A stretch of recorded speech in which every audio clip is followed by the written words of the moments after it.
paint marking, cut, and fill data. Let's quickly go over some paint marking technique, which will assist in clearly marking references to our layout in the field. First, when setting points, I differentiate my layout using different colored flagging.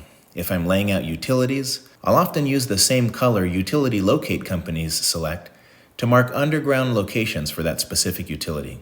This allows me to carry just one color of paint, since carrying a variety of colored spray cans takes up a lot more space in the truck than flagging does. Next, I prepare the area by sweeping it thoroughly. I always have a broom with me, attached to my belt to make sure I'm marking on a clean and clear surface. I'll circle the nail and begin marking the offset, description, and the cut and fill in uniform letters perpendicular to the point of construction.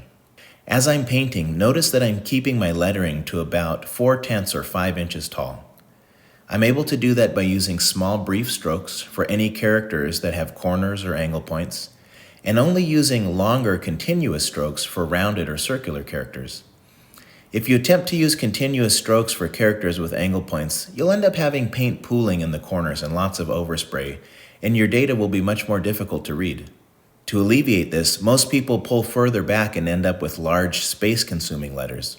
The small strokes let you get super close, create precise markings with great paint coverage so that they last as long as possible. I'll usually paint an arrow from the offset nail directed to the actual point of construction, especially when I only mark one offset. Notice as well that the direction of the text is set up to be read from the point of construction. That way, if it's an excavator digging the point or the line, the data would be visible and legible from their point of view. Okay, offset, description, rim, and both inverts done. Plus or minus 4/10 tall, check. When painting multiple offsets or working in areas where there's not enough space for lengthy descriptions, you can always simply circle the nail and mark a point number.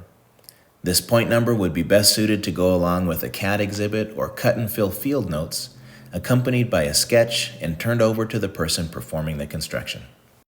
Thanks for visiting Lean Survey. There are plenty more best practice, quick tricks, and tip videos on the way. Be sure to like, leave a comment if you have recommendations for content, and click that subscribe button for more.